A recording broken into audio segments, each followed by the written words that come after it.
everybody, and welcome to Called to Wisdom. Today, we will be discussing what it looks like to redefine your prison. Perhaps you know what I mean by prison, but before we get to the details of that, I want us to quickly look at the book of Psalms. People often say that if you want to learn how to pray, you read the book of Psalms. Why? Because you will not find a fake prayer in the book of Psalms. What you will find is everything from the most glorious joy down to the most horrific, tragic tales and desperate situations imaginable that we can all relate to as human beings. In other words, you will find authentic prayers, and those are the kind of prayers that God wants to hear from his people. The reason why I bring this up is because today I want to start us off by getting a little bit of a snapshot of our subject by reading a psalm written by David that eloquently captures what we want to be talking about. This is written accordingly to inside of a cave, right? So I can only imagine as one of his attempts of fleeing his persecutors such as Saul. And so without further ado, let us begin by reading this psalm by David. I cry to you, O Lord. I say, you are my refuge, my portion in the land of the living. Attend to my cry, for I am brought very low. Deliver me from my persecutors, for they are too strong for me. Bring me out of prison, that I may give thanks to your name. The righteous will surround me, for you will deal bountifully with me. So, with that being said, I have a question to get us started today. Are you ready? Have you ever been to prison before? Okay, obviously not real prison. At least I sure hope not, but either way, can you relate to what David is trying to say here? Can you relate to those feelings that he is portraying? A feeling like you are in prison, maybe even a cave as he was? In other words, can you relate to the feeling of not having a way out, of facing overwhelming circumstances that are beyond you and you don't know what to do about it? Do you know what that feels like? To not necessarily have hope in a situation? The truth is, I do, and knowing reality and knowing life, you probably do too. Jesus tells us that we should expect tribulation, to expect trials of all shapes and sizes, whether that's financial, whether that's health, obviously, whether that's relational, maybe it's work problems. We are told to expect trials. This video, my desire for us today is that we will walk away from this video having a better grip on what those prisons look like in our life, but more so how we can redefine them from being places of sorrow into opportunities of finding true, genuine joy in Jesus. So with that being said, I have a question that I kind of want to revolve around today that I want to get answered, and that is simply this.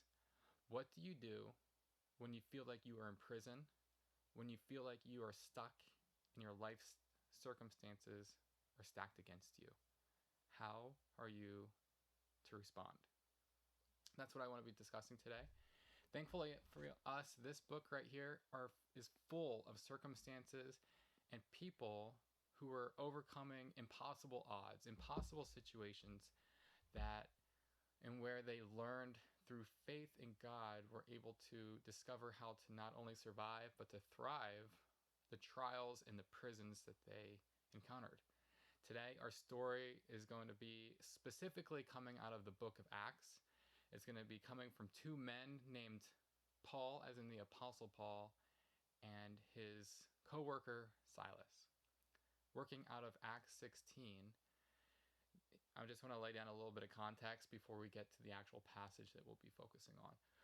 But out of Acts 16, we encounter Paul and Silas. They are on one of their missionary journeys, and they are currently working in the city of Philippi. That is where they are currently ministering. And we read that there was a girl, a slave girl, who was possessed by a spirit of divination. This girl, we read, began following Paul and Silas for multiple days.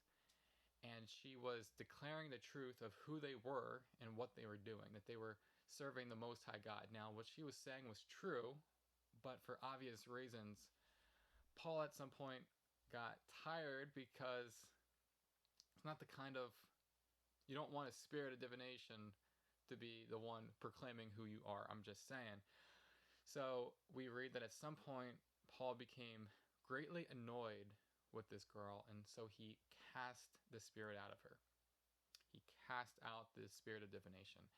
Now, that's great, that's wonderful, but there's a catch. Her master, remember, she was a slave girl. Her master used her divination to produce a lot of income for himself. It was his way of making money. And so upon her being freed from the spirit of divination, he became very angry with Paul and Silas.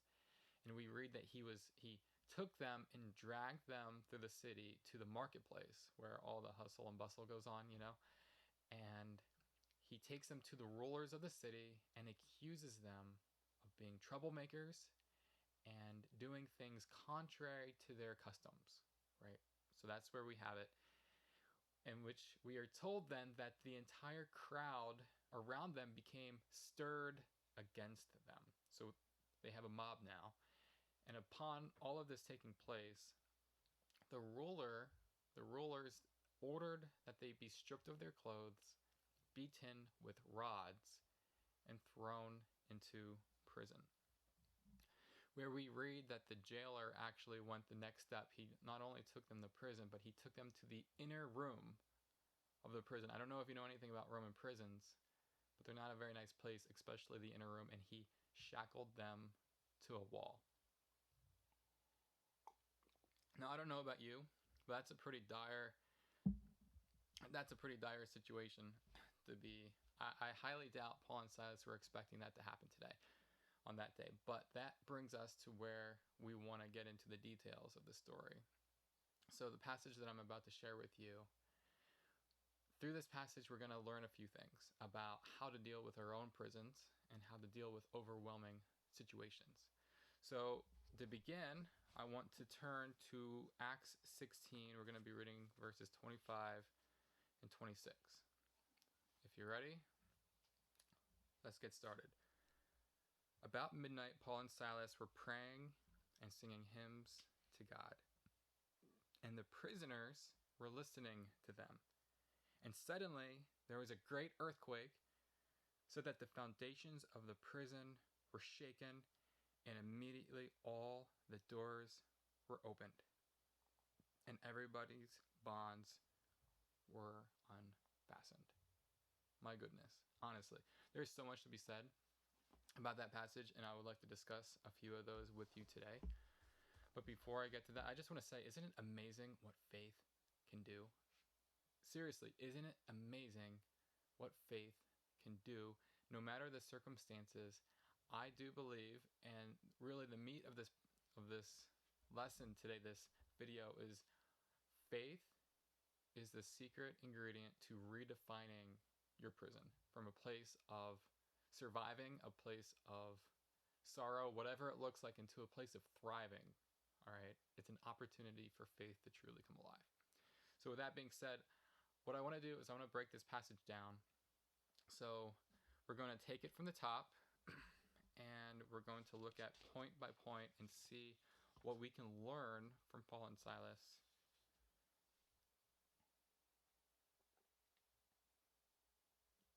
And see how we can apply it to our own lives. Excuse me. So we read that first verse again. About midnight, Paul and Silas were praying and singing hymns to God. Think about it. Can you think of circumstances more dire than what they were facing? Let us kind of like imagine ourselves in their shoes that night.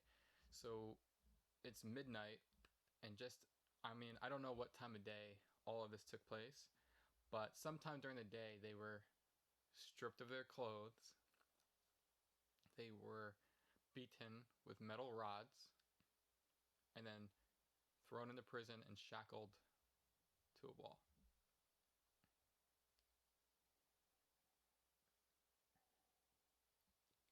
do apologize. My family and I have been a little sick over the past few weeks, and it's been all in the throat, and it's been very difficult to talk. But here we are, making do with what we've got. So, Paul and Silas, it's midnight, right? They're probably bruised and battered at this point. I mean, who knows? For all we know, they could still be naked. They could still be bleeding at this point, half to death. I mean, seriously. And they are shackled to a wall. Remember, they are in the inner room of the prison, and it's midnight. So there's no windows. It's probably pitch black. They probably can't even see one another. They are surrounded by prisoners, whatever that looks like, whatever that smells like. Imagine whatever that might be in your own mind. And they don't even know what they're facing. For all they know, they might be facing death tomorrow. To be in that situation normally is not a very good sign, no matter who you are. And yet, what do we find Paul and Silas doing in those circumstances? Do we find them grumbling? Do we find them upset, questioning God? We find them praying and singing hymns to God. My goodness. I don't know about you, but that's kind of the moment that I would start losing my cool.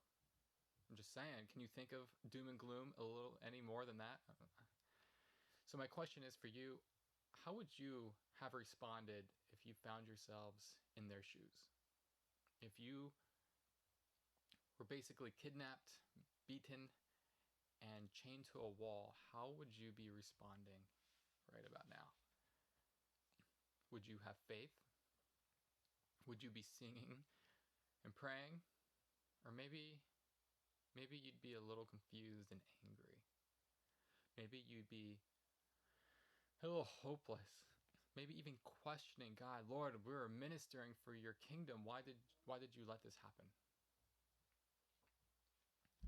Paul and Silas, though, this wasn't their first rodeo. In fact, Paul, we read, experienced these things time and time again. And he knew the secret to not only surviving, but to thriving. You want to know what that secret is? Yeah, it's faith. Come on, guys. It's faith. I know that sounds so obvious and so cliche, but let me tell you, faith is the answer to anything life throws at you. It is the answer to all situations. In the book of Proverbs, there's a verse that I actually find myself praying every day, multiple times a day. It's an extremely famous verse, and you've probably heard of it too. It goes like this. Are you ready? Trust in the Lord with all your heart, and do not lean on your own understanding.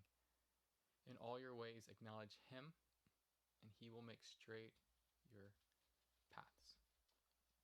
Guys, trusting in Jesus that night allowed Paul and Silas to rise above their circumstances. It allowed them to not look at what they saw with their physical eyes, but it allowed them to have faith that God was greater, that God is greater, and is able to help them no matter what circumstances they found themselves in. It allowed them and gave them the ability to have peace, to have faith, and to have joy despite the prison that they were in. Today, maybe you sit in your own Roman prison. I don't know what your life looks like.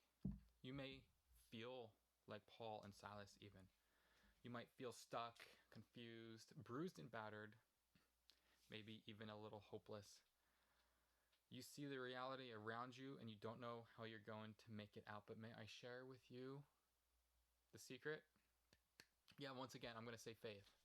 Faith is the secret to you redefining your prison from being a place of prison bars to a place of opportunity in the Lord.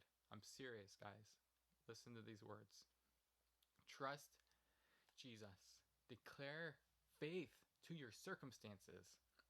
And don't lean on your own understanding on what you can see and what you can see with your eyes, but cling to him as if your life depends on it and watch what happens. And you want to know something? This passage that we're reading with Paul and Silas, it actually means a lot to me. I read these verses every day to start my day because I know what it feels like to go to a prison every day. I know it sounds obvious, but my work, my job, is a prison to me. Every day I feel hopeless. I feel stuck, as if it's a dead end. It's not where I want to be. Yet I know and trust that the Lord put me there, so I submit to Him, even if it's just for a season. But I pray this verse every day because, you don't know why? Because no matter the shackles that I feel myself in, I want to experience the same faith and joy that I witnessed Paul and Silas having in their prison. I want to be able to trust Jesus. I want to be able to pray. And I want to be able to have the peace knowing that despite the prison that I find myself in, Jesus is right beside me in the midst of it. Guys, my prayer is that you as well, no matter what life circumstances you are in, you may able to find that same faith and joy that Paul and Silas experienced when they were shackled to their wall in that prison oh so long ago. I know you want that because I want that too. All right? That's my prayer. That is our goal. That is our desire, is to be able to trust Jesus. Even if we must remain in our prison for a little while longer, we can have peace knowing that He's there with us. Okay? So, to move on, you want to know something else? You are not alone in that prison. Let's read that next verse, all right? And the prisoners were listening to them. Did you catch that? Paul and Silas, they were not alone in that prison. Did you hear that? They were not alone. Yes, of course, the obvious answer is that Jesus was with them. Of course He was, but there were other prisoners in that inner room. There were other prisoners shackled to those walls. Those truly lost in the world, chained not only physically but also spiritually, and those truly without hope. You know, it's a very interesting thing to me, and I always wonder about this, is did God have to include that detail when He wrote this? Think about it. He could have skipped over that. We would have never known the difference. It would have still been a miracle. It would have been a great story. And yeah, we would have never known the difference. But He included the fact that the prisoners were listening for a reason. Why? Because you and I, we also have prisoners listening to us in our prisons. Just like Paul and Silas, there are those around us that are watching and listening to how we respond to our own trials and circumstances. You see, we often think of ourselves as in this little bubble, right? You have a bubble, I have a bubble. We often think of it as it's my life, right? It's my work, it's my problems, it's my financial problems. Seriously, have you ever, that's simply how we often think, but the reality is we are not alone. There are prisoners watching us. Okay? The question is, what are they seeing? They are watching how we live, how we handle life's problems, and more importantly, they are watching how we follow Jesus. My question for you is, what are your fellow prisoners observing in you? Are they seeing hopelessness, grumbling, you know? Are they seeing complaining and frustration and anger? Or are they seeing faith that tears down mountains? What are they seeing in you? All right? Because are they seeing you trust Jesus? Because the reality is, faith must be tested by fire in order to reveal whether it is genuine faith or not. I can say it like this: genuine faith is revealed only through the trials, through the circumstances, through the prisons. All right. Which leads us to our next point. When genuine faith is on display, it leads to the glory of God.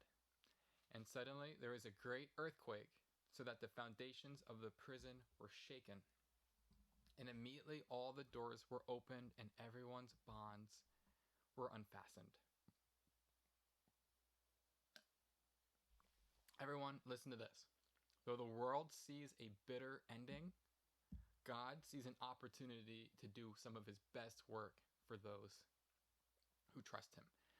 Now, there's a few points that I want to discuss with that part of our passage today. First off, I think it's really interesting that God could have easily released Paul and Silas, just Paul and Silas, and they would have been on their merry way.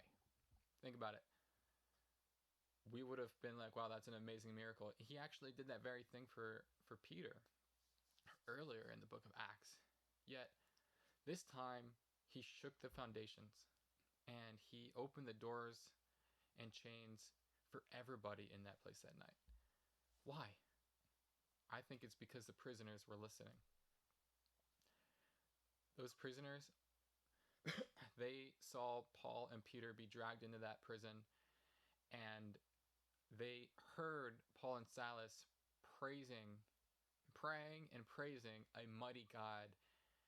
And what they witnessed then was a mighty God show up and do an unmistakable move of great power that freed everybody in that place that night. Honestly, you see, the faith of Paul and Silas wasn't just for Paul and Silas, but it was for everybody who was in that prison that night. It was for everybody who was listening, everybody who had a mind to pay attention to what was going on. Your life, your faith is seen by all. Your circumstances, your prisons are not just for you, all right? It's for everybody watching as well. God is going to do a mighty work in you, but as he does a mighty work in you, he's going to do a mighty work in all those around you. So never for a moment think that your life is just for you, because it's not, guys. You have people watching. And they're waiting to see how a follower of Jesus responds even to the most difficult of circumstances. All right. So with that being said, there is one last point that I desperately want us to take away from this verse. What was it that Paul and Silas were doing that inspired the Holy Spirit to move on their behalf that night? They were praying and worshiping. Prayer and worship, guys. I cannot emphasize this enough. I have been following for Jesus for 12 years now. I know that might not sound like very long for many of you. But the point that I want to say is that as I continue following Jesus more and more, am I realizing that prayer and worship are the key to seeing God move in major ways. It is the catalyst for growth, for transformation, and for breakthrough in the life of a believer. In the Psalms, it is written, "Yet you are holy, enthroned on the praises of Israel." Guys, the point is, God is present in our worship. When we draw close to him in prayer and in praise, he draws close to us. And when we are in the presence of God, that is when breakthrough happens. That is when the walls of Jericho come tumbling down. And that is when we truly redefine our prisons. All right? So with that being said, guys, as we close today, I don't know where you find yourself in your faith with Jesus. I don't know where you find yourself on your journey with Jesus today. You might be a free man or woman on the mountaintop. You have come out of the prisons. You're doing great, and I celebrate that with you. But there are some of you who maybe are feeling that wilderness. You are feeling that prison. You know what it feels like to be shackled. And I just want to say, it's okay, all right? Regardless of where you find yourself today, there's one final question that I want to leave you off with. And my prayer is that it will be a catalyst for you to begin redefining what your faith looks like and redefining what your prison looks like. So, are you listening? What would your life look like if you began trusting in God despite the circumstances around you? What foundations could your praise begin to shake? And what shackles are you going to begin speaking faith over in the name of Jesus? Therefore, my prayer is that with these words and with this lesson that we have from Paul and Silas in that prison that night, you will be able to redefine your prison to a place of sorrow and into a place of thriving and opportunity. That you may learn what peace feels like. You will learn how to have faith and joy despite the circumstances around you. And so with these few words, I want to leave you today. Are you ready? Trust in the Lord with all your heart. All of it, guys. And do not lean on your own understanding, what you can see around you. In all your ways, acknowledge Him, and He will make straight your paths. Guys, God bless. Have a great day. And as always, see you next time.